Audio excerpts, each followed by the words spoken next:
Pad pan, that's pump all day, pump all night. What do you think? Hat or no hat? Bruh, I wish I could wear a hat and be cool like the cool foilers, but still a kook, fall too much, and I'll probably lose it 1,000 times. What's up, everybody? This is Kavika with Children of the Foil World, coming to you with your foil tips. And bruh, this section is going to be about pumping. Pumping is a major key for foiling, game changer when you want to get back out without paddling all the time. One of the main reasons why we started foiling is because paddling isn't as fun as surfing. And pumping is kind of like surfing on your way to ride a wave. So this is it, pumping. No, so a couple of techniques that were taught to me by some good guys. Taryn Rosa, shout out to you on this one. So the first thing you want to do is get the other basics. Start learning how to get up solid on your mast, gliding, all that stuff. Then when you're ready to start pumping, what you want to do is find the right wave. With everything in foiling, learning especially, it's all about finding the right wave and optimizing your situation. So for me, I used the Lonnie's left, and that's kind of got an open channel. It was front side. You know, some guys say maybe going backside and kicking out is easier. I think for me, front side into a channel was pretty easy, and I had a big foil. I had a lift 250 at the time, surf wing. So get yourself a solid wing. It's gonna be a lot harder if you have a smaller wing to pump.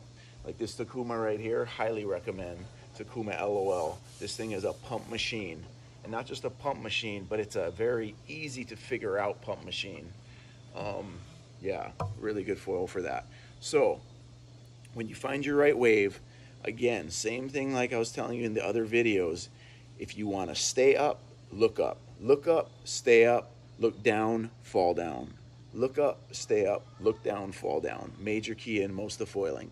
So you go up, you want to get as much speed as you can, and even before maybe you start fully trying to pump flat water, just when you're on waves, just start to feel that pump. For me, I kind of like would just feel the pump on waves. I'd kind of do these mini pumps, and that kind of gets you into that dolphin mode, you know, just that little wiggle. And then, but then when you're ready to start pumping out back to another wave, what you want to do is get the most speed you can without breaching, of course, but come up, slowly go over the wave. Don't do any fast turns, just gradually go over the wave, come down, and you want to let it glide. So what you're going to want to do, one of my big mistakes early on was pumping too fast, just getting all nuts. It's actually much more mellow than you think. You know, of course, depending on your foil, everything's going to be adjusted. If you have a high aspect wing, wow, you're going to be pumping no problem. But so you kick out with a lot of speed and you come down, and as your mast, use that glide, use that speed and glide, wait for your mast to drop at least halfway down, maybe almost, and as it hits about halfway is when you're going to want to come into that first pump. And mega key for this first pumps, maybe I'm going to go sideways for you here, you know, always squared off, always looking to where you want to go. And with a pump, you want to look ahead, look to where you want to go. So I'm coming off front side, I go up, I let my mast come up, I'm letting it go down, I'm using that glide, full speed glide, and from that first full speed glide, what I'm going to do is put all my energy just shoom straight through my feet down to my mast. Generally, depending on your wing, you're going to be really front-footed. It's almost as if you're falling over the front of your board. And what you want to do is you want to just push down, you know, so you get your arms pushed down. One of the mistakes I was making and still making is pumping up with the arms, down, up. It's not so much an up.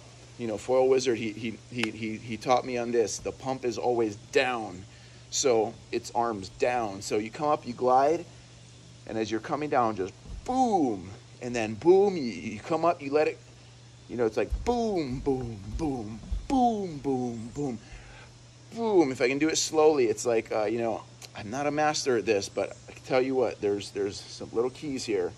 And you come up, as soon as you're ready to push, you just pushing that mass, pushing the whole thing down, and that's where you get the boom. So think of it like a boom, like off the chart, on that front foot, just boom, boom, boom, boom, boom, boom. Oh, that wasn't it. But anyway, you'll feel the rhythm when you get it. And but it's really a forward and push like that, boom. And then you do kind of like a half pump to get that mass high again. Let it glide, let it glide. Use that glide, don't over pump. And you don't want to go like this. It's not so much like this. It's more just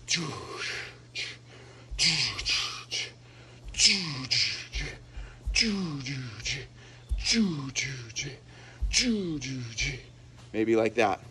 Okay, again, eyes up, look where you're going. It's tempting to look down, tempting when you're all wiggly. Just stay squared off, stay centered. Same thing as always, stand up. Get those hips over the knee, over the foot, chest up, and you're gonna just be solid on that thing. Just boo, boo, boo, boo, boo, boo, boo. Okay, I'm gonna find some videos to link in with this, but brah, happy pumping, game changers. And you know what? If your cardio's not up there, do some burpees, get your cardio going, or just foil more. Aloha. Dog after you, tell me what you really gonna do. What you gonna do?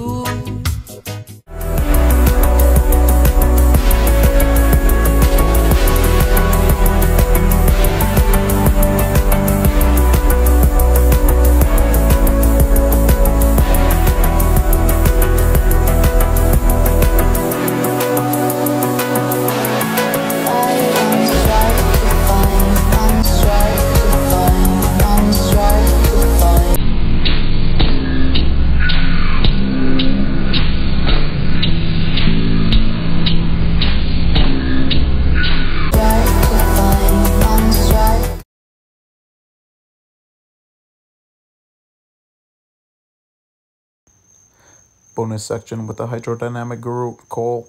It's here for foiling. We hear this term a lot, but yeah. I kind of think I know what it means, but explain that a little bit.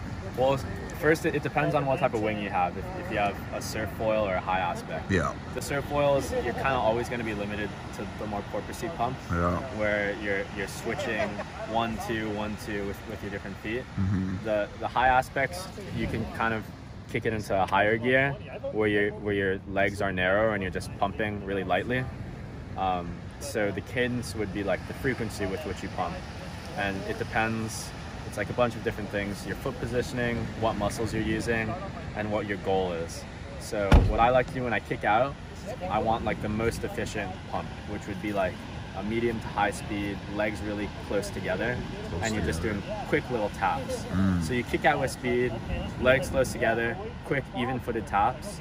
And the way I like to get it like that is basically you, for my lift, I push it all the way forward. He's talking about lift 170 high aspect. Yeah, you want to find the center of pressure of your foil. Yeah. I can't, I think someone talked about it on the Kane, podcast. Yeah. But basically you find the center of pressure, which is generically for aerodynamic bodies is at the quarter cord point from the trailing edge, which is at the what? Quarter cord. So quarter cord, the leading and the trailing edge. Yeah. You divide it in half and then find the quarter. Generically, for symmetric aerodynamic bodies, that's it. But like for different foils, it's rough. It's different. So for the 170, it's a little farther back. But you could kind of tell from riding it where that center of pressure generally is. Yeah. And you flip the board upside down and balance it from the center of pressure. So center of pressure basically means if you were to make it like a free body diagram and have the lift acting from a single point, it would be acting directly straight up from that like quarter cord point. Whoa. And when you have the whole system put together, there's going to be a center of mass floating somewhere like below the board and it's kind of back where the foil is, not the E-foil, like the front foil. Yeah. And you want the vertical component of lift to be acting directly through the center of gravity. Meaning when you lift up from that lift point, you want the board to be basically perfectly level and or slightly tilting up, which means that if you're on a perfectly level stance, it'll have a tendency to want to lift up. Because a lot of guys, when they're trying to pump, it's too far back, and then what you end up having to do is the porpoising pump. Yeah. And that's because the lift is not acting through the center of gravity. So you're creating a lever, and then there's a moment that you're working against. So when you're expending energy, you're wasting a lot on counteracting that moment. That's what I'm doing for sure. If you line up that lift point with the center of gravity, then you're like teetering. You're teetering easier, almost like right in the center. So you'll feel on your front foot, it'll be really good pressure, and when you lift up, the board will stick to the bottom of your foot. And then your back foot, it'll be similar pressure, even foot. Like guys say, oh, foiling, it's all front foot, but when you're pumping and you're in that sweet spot, it's really 50-50. Yeah. Like if you stop, you're just standing there. You could stand straight up and it's fine. Yeah. And that's how you know you really got it in tune, the mass positioning.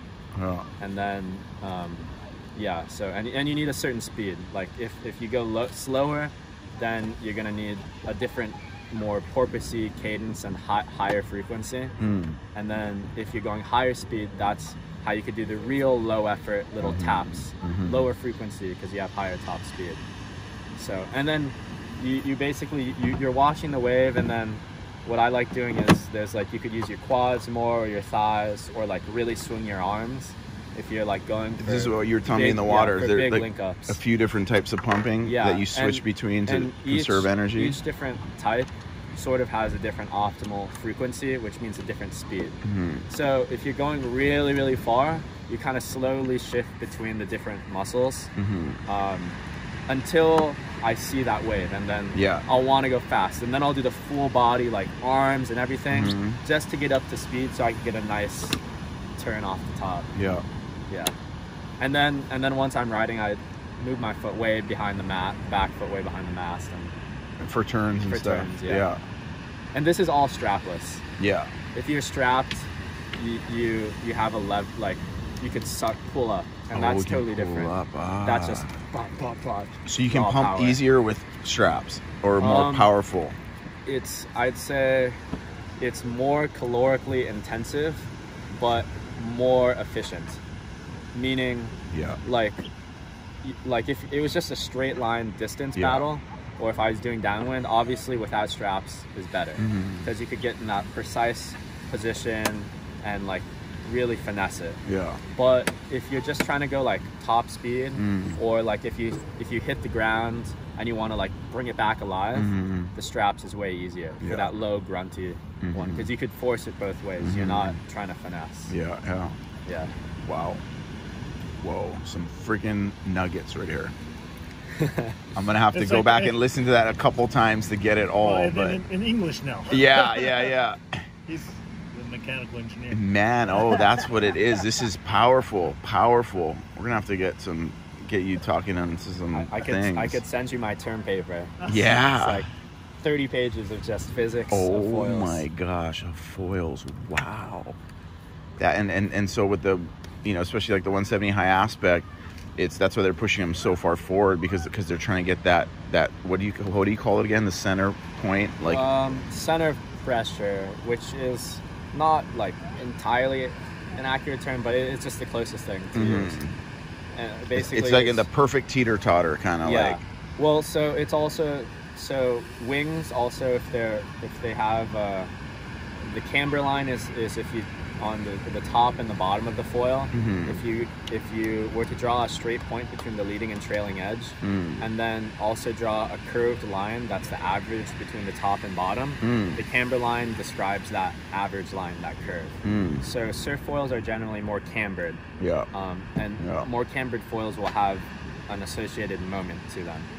But the really flat ones, the high aspects, generally have like negligible moment, meaning all you really care about is that upward lift. But the moment that these like surf foils produce makes it feel really like front foot heavy. Even though the lift might be acting like in a similar position as the high aspect ones, that's why they're super front foot heavy, is because the wing also wants to flip up like this. And you could look up, if you look up like CP versus CL graphs, that's center pressure versus center lift, or coefficient of lift, or CL versus CD, coefficient of lift versus drag. They'll show like an overlay of the cross section of the foil, and then there'll be a graph, and it'll show you at different angles of attack, or like you could change Reynolds number, which is basically like the fluid flow or speed, more or less. It's like a non-dimensional number for speed.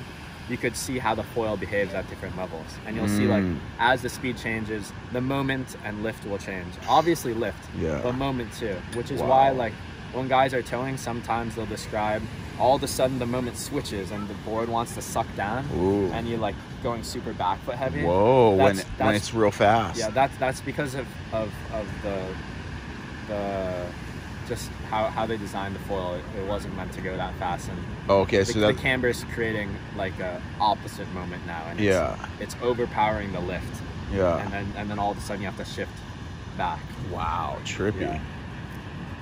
Oh, so have you ridden the 60 before, and like No. towed or anything like that? I wanted to. Yeah. Yeah, but Yeah. it's a hole to do. Yeah. This will actually be, if we could get up, this will be the first time. Oh, nice. Yeah. Wow. It's foggy.